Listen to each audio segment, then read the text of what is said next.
गुरु सेवा ते भगति कमाई, तब ये मानस देहि पाई। जिस देहि को सिमरन देव, सो देहि भज हरि की खेल। भजो गोविंद गुण मत जाओ, मानस जन्म पाते ही नाओ। गुरु रूप प्यारी साध संगत जी, राधा स्वामी। साध संगत जी, आप सबसे मेरा अनुरोध है कि सत्संग शुरू करते हुए हम बड़े ही सहज रूप में बैठें और जहां से भी हमने जिस संत से, जिस सतगुरु से दीक्षा ली है, उनके स्वरूप का ध्यान करते हुए आराम से बैठ के सत्संग सुने और इसमें से जो बात भी मेरे जीवन में कुछ बदलाव ला सके उस बात को धारण करने की कोशिश करें। हम में से ज्यादातर जीव नाम लिए हुए हैं, हम सब ने नाम लिया हुआ है। जैसे कबीरदास जी ने इस शब्द में कहा है कि गुरु सेवा, हमने पहले जरूर बहुत अच्छे कर्म किए होंगे, उन अच्छे कर्मों को ही वो गुरु सेवा और भक्ति से जोड़ रहे हैं। वो कह रहे हैं कि हमने बड़े अच्छे कर्म किए थे, तभी हम आज मनुष्य की योनि में है। तो हम सब लोग कितने भाग्यशाली हैं और हमें खुश होना चाहिए। खुशी की बात है हम सब यहाँ बैठे हैं। हम बात कर रहे हैं जो हमारे सामने बैठे हैं और साथ में हम बात कर रहे हैं उन लोगों के साथ जो इस सत्संग को ऑनलाइन सुन रहे हैं, सभी की बात कर रहे हैं। तो ये तो खुशी की बात है। उसके बाद हम जब यहाँ बैठे हैं तो ये भी तय है कि हमारे मन में इच्छा पैदा हुई कि हम संत मत पर चलें। यहाँ बहुत लोग बैठे हैं, बुजुर्ग भी बैठे हैं, जवान भी हैं और बहुत से बच्चे भी बैठे हैं। कई बार हमारे मन में ये सवाल उठता है और बात भी सही है, मैं जो बहुत सी बातें बोलूंगा हो सकता है बच्चों की समझ में ना आए, और जो बच्चे नहीं है बड़े होने वाले हैं वो कई बार इस बात की मेरे से शिकायत भी करते हैं कि जी आप तो जो बात करते हो बड़े बड़े लोगों के लिए करते हो, हमारे तो मतलब की ही बात नहीं। और सही भी है, और कुछ बातें हमको समझ लेनी चाहिए, और ये बातें मैं अपने मन से नहीं कह रहा हूं, ये वास्तव में सही है।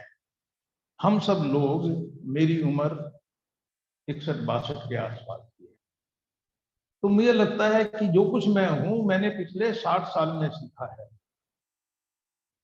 जो इस फील्ड में रिसर्च करते हैं वो कहते हैं 80% तो मैंने जब मैं 5 साल का था तब सीख लिया, बाकी 20% ही बाकी के 55 सालों में सीखा है। इसका मतलब मेरी सीखना कब से चालू हो गया? सीखना माँ के पेट से शुरू हो गया। जब माँ के पेट में था, जो घर का वातावरण था, माँ उस समय क्या कर रही है, उन बातों से भी मैंने सीखा है। अभी आप सबको जैसे कल भी मैं बता रहा था कि मेरे बेटी की बेटी हुई है, सेजल नाम है उसका।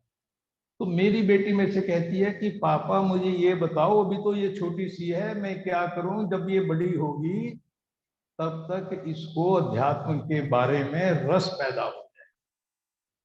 कितनी छोटी सी है ये भी, वो 1 महीने की है। तो क्या हम कुछ कर सकते हैं? निश्चित तौर से कर सकते हैं। इसलिए जो बच्चे यहाँ बैठे हैं, छोटे बच्चे हैं, उनके बात पूरी समझ में नहीं आ रही, पर उनके अंदर इस चीज के बीज पड़ रहे हैं, पानी की बौछार हो रही है, उनके मन में गुरु के साथ धीरे धीरे प्यार करना पैदा हो रहा है। उनको पता है ये जीवन आसान नहीं है, जीवन कष्टों से भरा हुआ है। जब मुसीबत और कष्ट हमारे जीवन में आके हमें घेरते हैं तब बड़ा दिक्कत महसूस होती है, तब लगता है कि कौन हमारा सहारा। और अगर हमें पता हो कि हमारा सहारा देने वाला यहां भी खड़ा है तो कष्ट कम हो जाता है, हमें ताकत आ जाती है, हमें हौसला आ जाता है। तो जब हमें पता है कि हम उस सच्ची पातशाह के बच्चे हैं जो हर समय हर घड़ी हमारे साथ है, तो जो छोटे बच्चे हैं उनके अंदर भी ताकत और सहारा मिलता है कि गुरु जी सदा मेरे साथ हैं। चाहे अध्यात्म की बातें, नामदान की बातें, आध्यात्मिक मंडलों की बातें उनकी समझ में नहीं आती। ये मैं इसलिए कह रहा हूं कि संत मत पर चलने का सही समय कौन सा है? 60 साल के बाद, 50 के बाद, 40 के बाद, 30 के बाद, 10 के बाद, मां के पेट से, क्योंकि जन्म की शुरुआत वहां से हो गई है। अभी मैं एक कोई डॉक्टर है उसकी किताब पढ़ रहा था, तो उसने बोला कि मेरे अंदर जो आध्यात्मिक संस्कार हैं, क्योंकि हमारी माँ जब हम छोटे छोटे थे हमें समझ में भी नहीं आता था, लेकर के उसने एक रूटीन बनाया हुआ था, हर रोज बैठ के पूजा करनी है, हफ्ते में ज्यादा देर करनी है।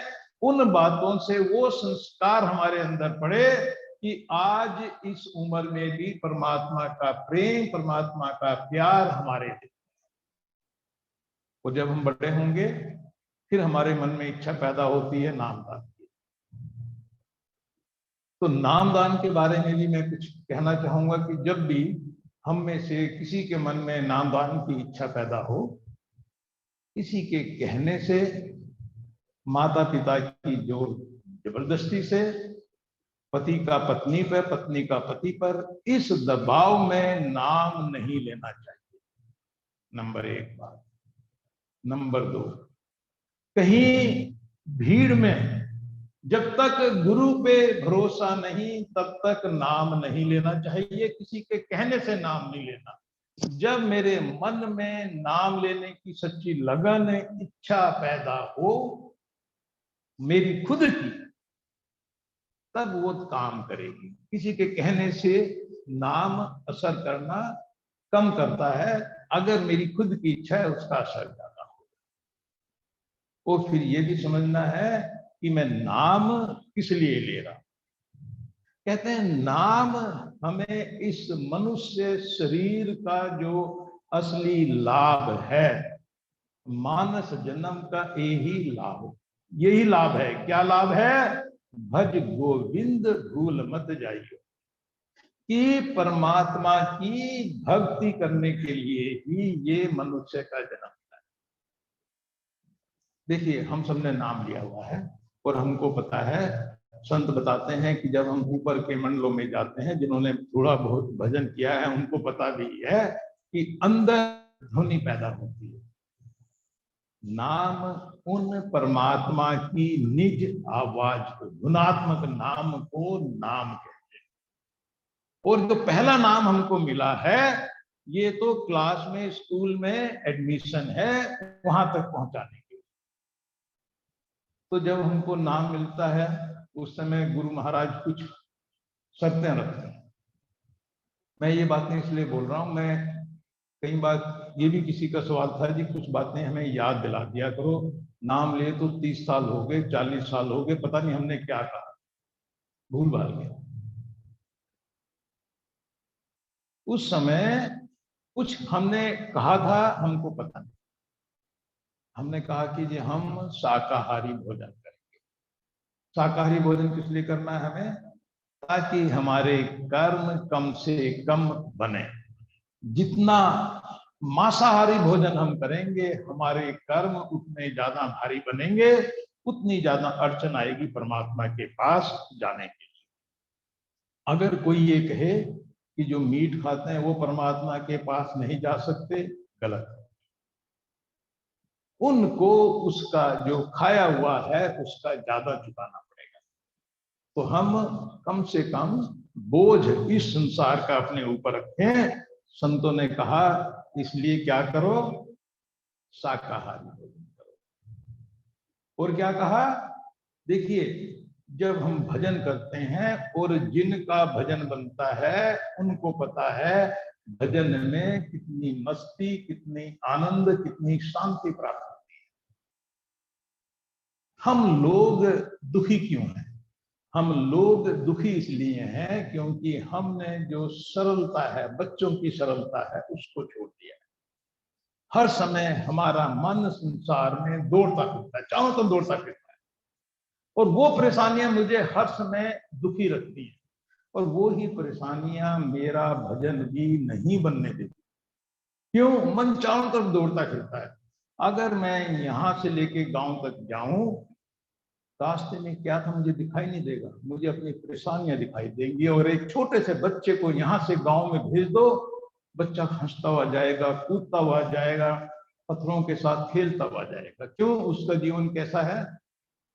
इन उलझनों से निकला हुआ है। तो संत कहते हैं कि जब तुमने नाम ले लिया, ये सब उलझन मेरे पास छोड़। अब अगर मैं उलझन नहीं छोड़ सकता, फिर कहूं जी मेरा काम नहीं बन रहा है, तो किसकी गलती? मेरी गलती। तो संत कहते हैं कि अध्यात्म का रास्ता मस्ती का रास्ता है, शांति का रास्ता है, आनंद का रास्ता है। और मस्ती जब आती है, हमको नशीले पदार्थों से भी मस्ती आ सकती है। अगर हमने अफीम खाई उससे भी मस्ती आ सकती है, गांजा खाया उससे मस्ती आ सकती है। इसलिए संत बोलते हैं जो भी नशीले पदार्थ हैं सत्संगी के लिए उनकी मनाही है। क्यों? मस्ती तो आएगा नशीले पदार्थों से, सोचेगा भजन का आनंद आ रहा है। इसलिए देखा होगा आपने बहुत से साधु महात्मा गांजा इन सबको, चरस को, इन सब चीजों का प्रयोग करते हैं और सोचते हैं कि हम परमात्मा की भक्ति का मस्ती है, उसका सुख ले रहे हैं। ऐसा है नहीं। तो संत मत ने कहा भाई नशीले पदार्थ छोड़ दो, जब मस्ती आएगी तो आपको पता चलेगा ये मस्ती भजन की मस्ती है, ये मस्ती किसी और चीज की मस्ती है।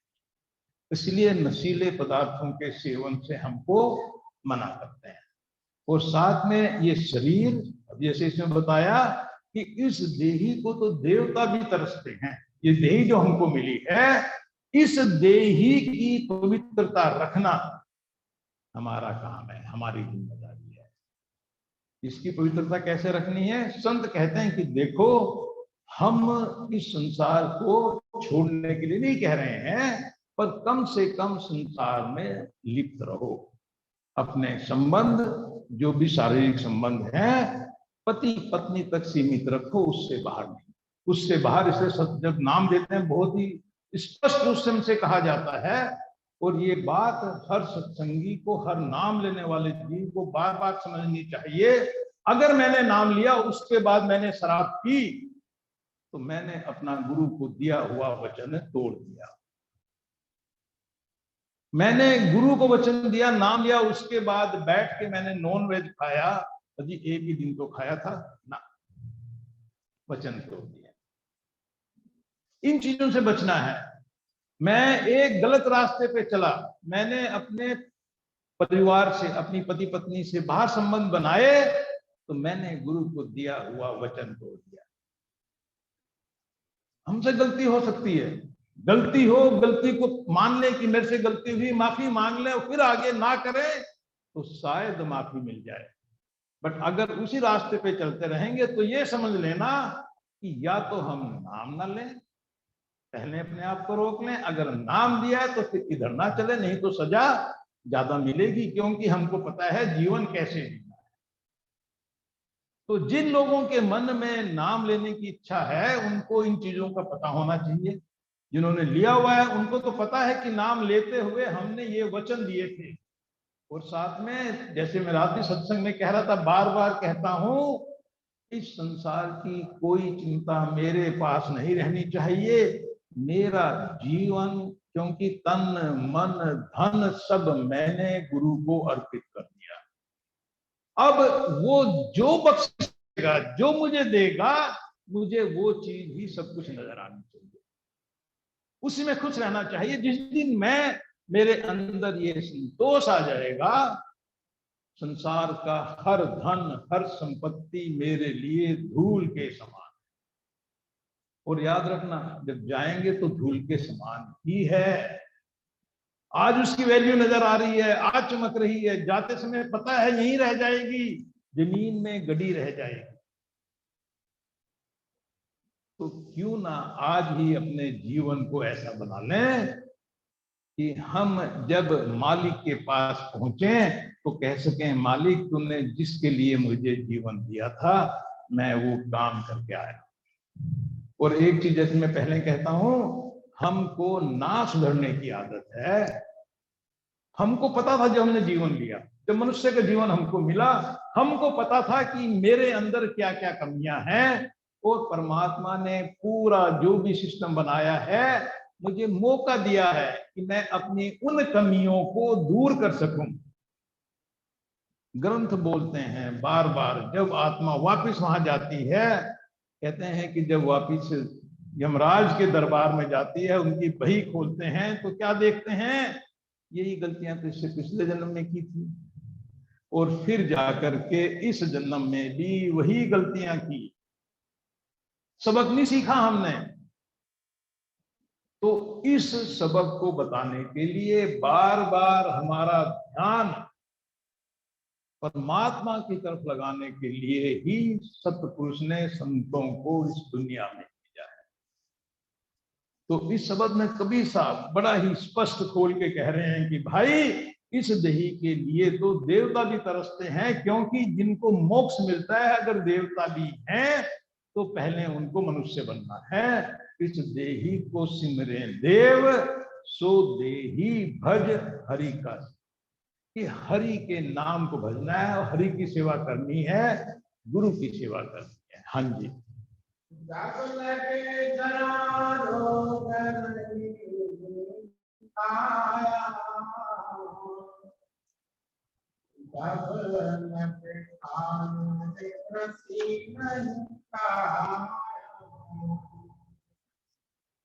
जब लग विकले वही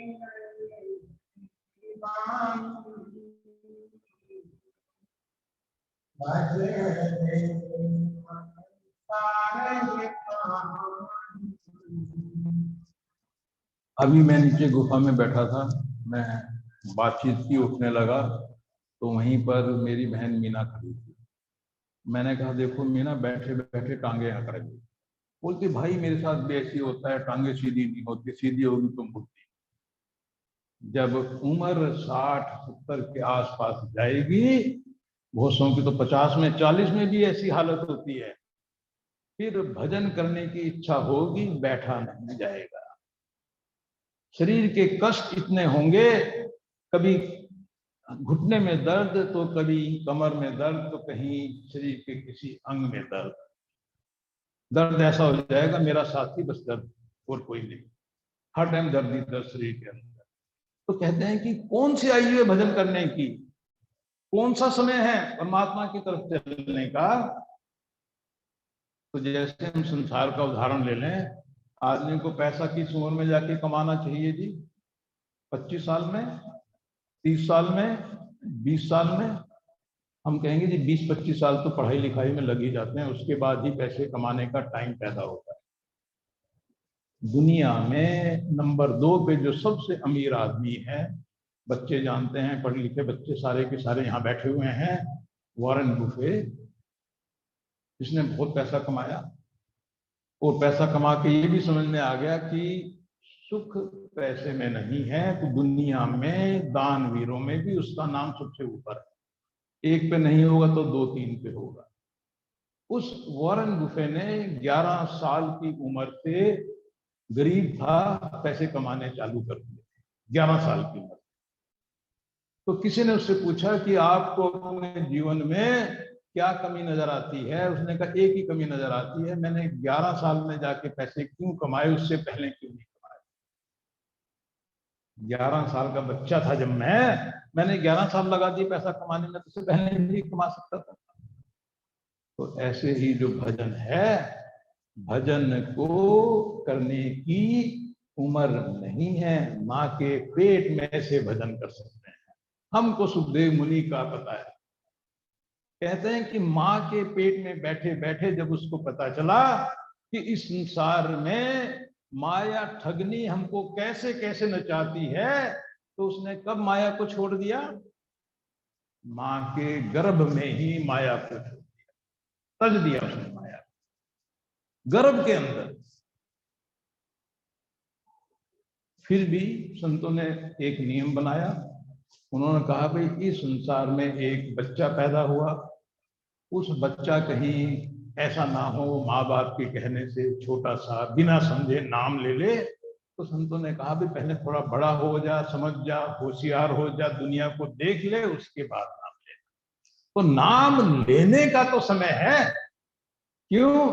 क्योंकि नाम लेते हुए वचन देना है, कुछ बातों पे चलना है, पर भक्ति तो मैं नाम लेने से पहले ही शुरू कर सकता। मैंने भी नाम लिया जब मैं 10वीं क्लास में था, 14 साल का, पर परमात्मा का सिमरन, उसकी यादगारी, भजन में बैठना, सिमरन करना छोटी सी उम्र में शुरू कर दिया। 5 कहूंगा, 6 कहूंगा। तो कहते हैं कि जो बच्चे यहां बैठे हैं उनके लिए भी परमात्मा का जो भी नाम अच्छा लगे, जब मौका लगे वो सिमरन करना चाहिए। हमारे बाबा जी थे, बाबा जी के छोटे भाई, वो दोपहर के टाइम कचहरी में जाने से पहले चर्चा करते रहते थे। तो जैसे वो जा रहे हैं तो बोल रहे हैं दीन के दयाल प्रभु दीन देना नाथ प्रभु। तो मैं बैठ के भजन करता था, तो मैं इसी गाता रहता था, बैठा हूं मन ही मन। और कोई लाइन याद आ गई, उसको गाना शुरू कर दिया। तो एक असीम आनंद, सुख, शांति की प्राप्ति होती है। करके देखो, जितने भी कष्ट हैं, जितनी भी दिक्कतें हैं, ये सब संसार ने पैदा की, क्योंकि ध्यान मेरा बाहर को है। थोड़ी देर बाहर की चीजों का ध्यान छोड़ के तो देखो, तो तब पता चलेगा असली सुख, असली आनंद भीतर है। मैं गलत जगह ढूंढ रहा था। परमात्मा ने ये जीवन हमको दिया ही इस काम के लिए है, अपने आप को पहचानने के लिए, अपने आप को खोजने के लिए। और अपने आप को कहां खोजना है? एक आदमी ने सपना देखा, सपना देखा कि बहुत सारा धन गड़ा पड़ा है, बहुत सारा धन। कहां गड़ा पड़ा है? कहीं चौराहे पे, मान लिया सहारनपुर का घंटा घर का चौराहा है, वहां गड़ा पड़ा है। उसने कहा अच्छा भाई, पता नहीं सपना है, हम में से बहुत से लोगों को सपने आते हैं, पता नहीं सपना सच्चा है, सपना झूठा है। फिर भी सोचा क्या पता ऐसी कोई जगह हो, आसपास घूम के देखता हूँ। 2-4 शहरों में चक्कर मारता मारता सहारनपुर पहुंच गया, देखता क्या है, वहां तो घंटा घर है। उसने कहा हाँ यही जगह देखी थी सपने में, यही जगह है, इसका मतलब है यहाँ खजाना भी होगा। तो अब खजाना कैसे निकाले? वो तो चौराया है, लगातार ट्रैफिक आ रहा है जा रहा है, किनारे पे बैठ गया। रात को तो ट्रैफिक आना जाना बंद होगा, तब खोद के देख लूंगा यहाँ है या नहीं है। कोने में बैठा रहा, निगाह उसने वहीं लगा रखी है। अब गवर्नमेंट ने भी सिपाही इसी काम के लिए छोड़ रखे हैं, कोई बदमाश है, सिरकिरा है, पकड़ो उसको। सिपाही ने देखा ये आदमी सुबह से यहाँ बैठा हुआ है, ठीक नहीं लग रहा, उसको उठाया, उससे पूछा क्यों बैठा है यहाँ पे। पहले तो उसने इधर उधर की बात करने की कोशिश की, जब से लगा कि डंडा डुंडा मार देगा ये, तो सिपाही ने थप्पड़ थप्पड़ दिखाया। तो कहने लगा जी असली बात तो ये है, मैं तो यहाँ सपना देखा था, सपने में खजाना दबा हुआ है, इस चौराहे के नीचे दबा हुआ है, इसलिए मैं आया। अभी तक तो सिपाही ने पिटाई नहीं की थी, इतनी बात सुनते 2 थप्पड़ मारे उसके मुंह के ऊपर। बेवकूफ, सपने सच नहीं होते हैं। मैं कई दिन से सपना देख रहा हूं कि फलां जगह एक आदमी रहता है, उसके घर के अंदर खजाना दबा हुआ है। जब सिपाही ने जगह बताई, वो जगह उसी आदमी का घर जहां से वो आदमी आया। थप्पड़ खाते ही पुलिस से छुट्टी, घर गया, खोद के देखता है खजाना वहीं था, वो ढूंढता हुआ बाहर निकला था। तो कहते हैं ये तो कहानी है कि हम दुनिया में जगह जगह खजाना खोज रहे हैं, खजाना मेरे पास है। असली खजाना, सबसे बड़ा खजाना क्या हो सकता है? सोचिए आप। सबसे बड़ा खजाना इस दुनिया में परमात्मा, सबसे बड़ी चीज परमात्मा। परमात्मा से बड़ी चीज कुछ नहीं, क्योंकि सारी कायनात, सारी सृष्टि उस परमात्मा ने पैदा की है। और हमारी आत्मा उस परमात्मा की अंश, जो गुण उस परमात्मा के वही गुण हमारी आत्मा के। तो खजाना क्या हुआ? हमारी आत्मा। कहां ढूंढे उसको? अपने, बाहर नहीं ढूंढना है, इधर उधर धक्के खाते हुए नहीं फिरना है, अपने अंदर उस आत्मा को ढूंढना है। उसके लिए ही भजन सिमरन, भजन सिमरन, ताकि मेरा मन संसार की उलझनों इन सब से बच सके। और कब करना है? बुढ़ापे का इंतजार नहीं करना। 25 साल तक पढ़ाई करूंगा, इसका इंतजार नहीं करना। पहले परिवार कर दूं, बच्चों का पालन कर दूं, नौकरी पूरी कर लूं, रिटायरमेंट ले लूं, उसके बाद करूंगा, इसका इंतजार नहीं करना। जिस दिन पता चल गया परमात्मा की भक्ति करनी है, उस दिन से मालिक की भक्ति करनी है। जब लग जरा रोग नहीं आया, इसका इंतजार नहीं करना। क्यों? नहीं तो फिर ऐसा होगा कि तो भजन करना भी चाहेंगे, भजन नहीं होगा। हाँ जी। आपने भजस भजस कब आई, आगे अंतर भजया जाई। जो कुछ करे सोई अब पार,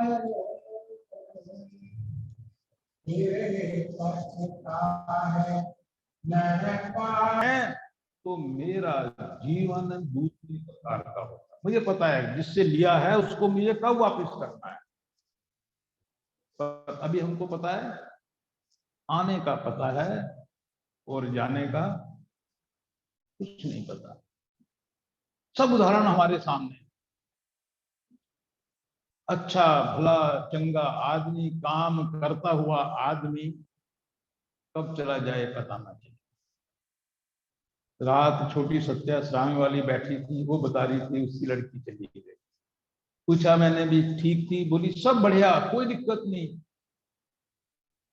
बट टाइम आया, बुलावा आया तो जाना पड़ गया। तो इस दुनिया में ये तय है हम कब आए, कब जाएंगे। 5 साल की उम्र में, 10 साल की उम्र में, 15 साल की उम्र में, पता नहीं। पता नहीं हमको 50 साल देखने को मिलेंगे नहीं मिलेंगे। जब हम 10-15 साल के थे, छोटे थे, हमको 50 साल का आदमी, 40 साल का आदमी बुढ़ा नजर आता था।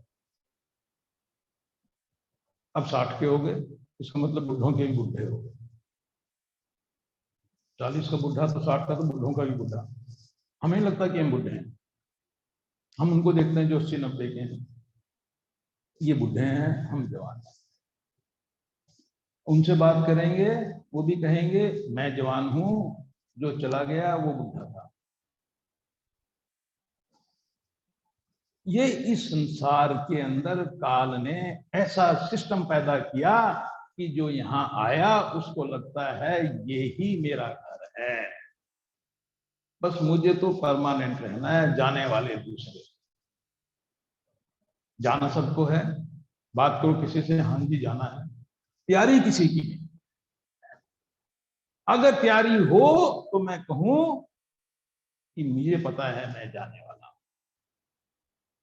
इसलिए मैं कई बार कहता हूं सत्संगियों से कि हमको खाली समय में बैठ के किताब पढ़नी चाहिए। और अगर इस चीज को समझना है, चरण सिंह जी महाराज की बड़ी ही अच्छी एक पुस्तक है, जीवित मरिए भव जल तरिए, उसको पढ़ें, समझें उसको।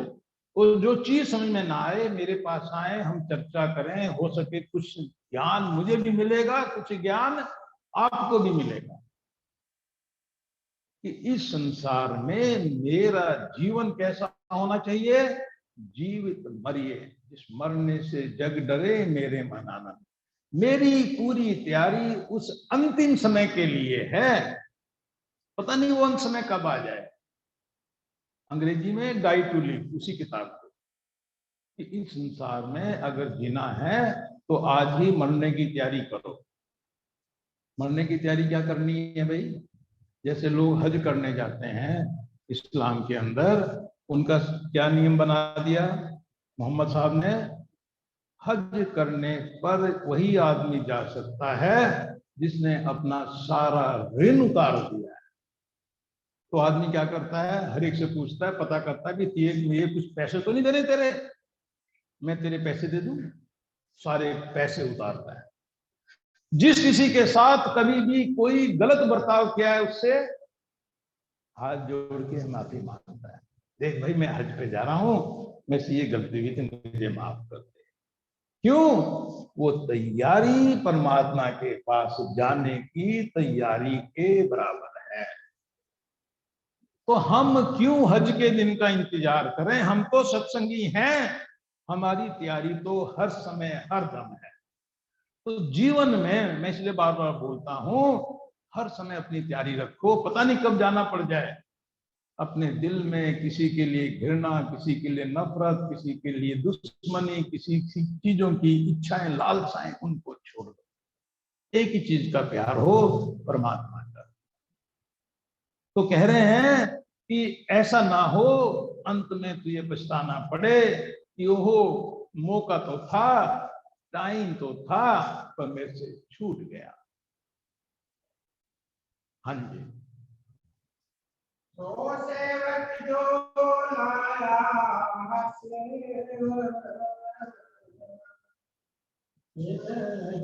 पाए निरंजन देव भोरे मिलियाते काके फुले कपाट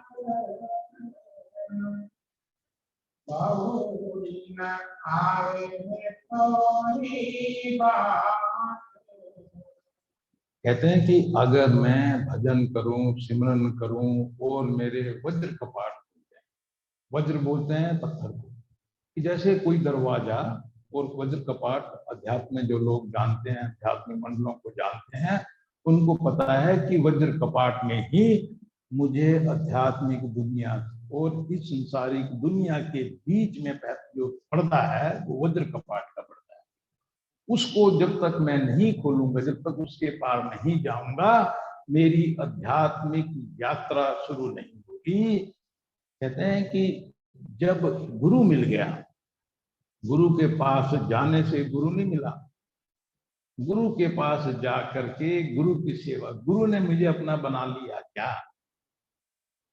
दो दो चीजें, मैंने गुरु को बनाया, गुरु ने मुझे बनाया। तो गुरु मुझे अपना कब बनाएगा? जब देखेगा कि हाँ अब ये मेरे कहने में चलने वाला है, मेरी बात मानने वाला है। कबीरदास जी जिनका हम शब्द पढ़ रहे हैं, जिनके शब्द की व्याख्या कर रहे हैं, जिनकी बात को हम समझने का प्रयास कर रहे हैं, उनके जीवन में बल्ब बुखारे वाले बादशाह की कहानी हमने कई बार सुनी है। 24 साल लग गए गुरु के ऊपर काम करते हुए विश्वास दिलाने में कि मैं तेरा सेवक हूं। भीड़ तो बहुत है, उसमें सच्चा सेवक कौन है? गिनती के होते हैं। कहते हैं कि मैं वहां तक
एक दूसरे से आगे बढ़ने में ही अपने जीवन को व्यर्थ कर रहा है। कीमती जीवन, जो जीवन मिला था, संसार की चीजों को पाना है, संसार की चीजों के अंदर सुख नहीं ढूंढना, संतोष ढूंढना है। संतोष कहां से आएगा? अंदर से आएगा। जब मैं गुरु के आगे पूर्ण रूप से अपने आप को समर्पित कर दूंगा तो मेरे अंदर संतोष आएगा और मेरे अंदर संयम आएगा। संयम भी बहुत जरूरी है। संयम का मतलब चीजें मेरे पास अवेलेबल हैं, उपस्थित हैं, मैं उनका कितना प्रयोग कर रहा हूं। अगर मेरे पास बहुत संपत्ति है, इसका मतलब ये नहीं है कि मुझे वो मिसयूज करने के लिए मिली है। कहा कि 3 प्रकार के जीव हैं इस संसार में, एक योगी, एक भोगी और एक रोगी। अब हमको देखना है हम कहाँ हैं। जो आदमी संसार में उपस्थित चीजों में से मात्र इतना ले कि वो अपने आप को जीवित रख सके, मालिक की भक्ति करने के लिए योग, ज्यादा नहीं खा रहा है। हमको पता है, हमको बोला ना नहीं करना, और हम खाना खाते हैं, हमको पता है खाना खाने के बाद अभी हम लंगर छकेंगे, उसके बाद कितनी अच्छी नींद आएगी। खाना खाने के बाद अगर नींद आ रही है और हमको अच्छा लग रहा है, इसका मतलब है हम योगी वाली कैटेगरी से आगे चले गए। आगे कौन सी कैटेगरी है जी? भोगी। वो हम लोगों के लिए है, जो संसार के लोग, क्योंकि संसार के काम करने हैं, मेहनत करनी है, दिन रात एक करना है, परिवार का पालन पोषण करना है, तो हम लोग कौन हो गए? भोगी। हम संसार की सुख सुविधाओं से आनंद ले रहे हैं, जीवन आनंदमय बना रहे हैं। योगी संसार में सुख नहीं ढूंढ रहा है, हम आनंद की तलाश में हैं। हमें पता है कि संसार में ना मिले, योगी को पता चल गया, अभी हम पता नहीं चला, हम संसार में ढूंढ रहे हैं, तो हम भोगी। पर जब मैं अपनी हालत देखता हूं, अपने पेट को देखता हूं, तो पता चलता है मैं भोगी नहीं हूं। मैं कहां पहुंच गया? भोगी। संसार के अंदर अपने आप को इतना लिप्त कर दिया कि संसार में ही खो गया। लेना था तो संसार का स्वाद, संसार में उलझ गया। जैसे नाव का उदाहरण देता हूं मैं कि नाव में बैठ के इधर से उधर जाना था, पर नाव के अंदर इतना पानी भर दिया कि नाव समुद्र में डूब गई। ऐसी हालत हमारी हो गई। जो ये देह जिसको देवता भी तरस रहे थे, इसको मैंने रोग का घर बना दिया। किसकी वजह से? पड़ोसी की वजह से, भाई की वजह से, पत्नी की वजह से, अपनी वजह से। मेरी कमी, मेरी गलती। सुधारूं किसको? अपने आप को। अपने आप को सुधारना है। तो कहा संतोष, समर्पण, उसके साथ साथ संयम का होना भी जरूरी है। ये नहीं है कि घर में सामान रखा है तो मैं कुछ भी खा लूं। कुछ भी, अगर घर में पानी है तो पानी का भी उतना ही उपयोग करना चाहिए जितना मुझे चाहिए। परमात्मा के पास तो अथाह चीजें हैं, हमारा बनाया हुआ कुछ नहीं, सब उस परमात्मा का बनाया हुआ है। उसमें से उतना लो, मुट्ठी भर, जो मेरे लिए चाहिए। तो मैं सत्संगी हूं, संत मत पर चलने वाला। हाँ जी।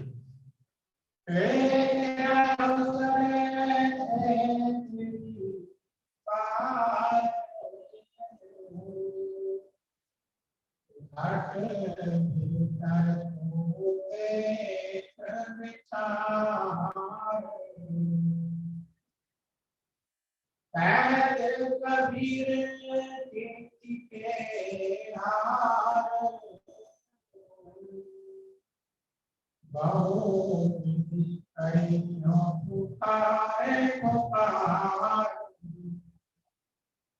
तो कबीरदास जी कह रहे हैं, देखो भाई, मैंने कई प्रकार से, एक ही बात है,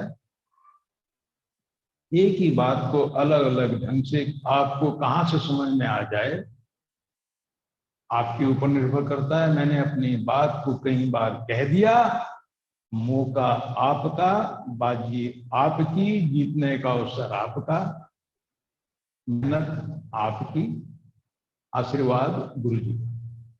इनके साथ अगर हम चलेंगे तो हम अपना जीवन इस संसार में भी और अध्यात्म में दोनों जगह सुखी बना सकते हैं। तो हमको, सत्संगियों को, इस मार्ग पर चलने वालों को इस बात का ध्यान रखना है, अपने आप को गुरु के आगे पूर्ण रूप से समर्पित करना है। नामदान के समय जो मैंने वचन दिए हैं उन वचनों का पालन करना है। भजन सिमरन में जितना समय दे सकूं उतना समय देना है। संतोष को अपने जीवन का गहना बनाना है। जब ये चीजें मेरे जीवन में उतरनी शुरू होंगी तो मेरा जीवन अपने आप बदलता चला जाएगा। देखिए, सबको जाना है, हमको भी पता है, हमारे डेरे के खजानची बाबा फूल सिंह जी, वो इस संसार में अपनी इस देही की यात्रा को पूरा कर उस मालिक की गोद में चले गए।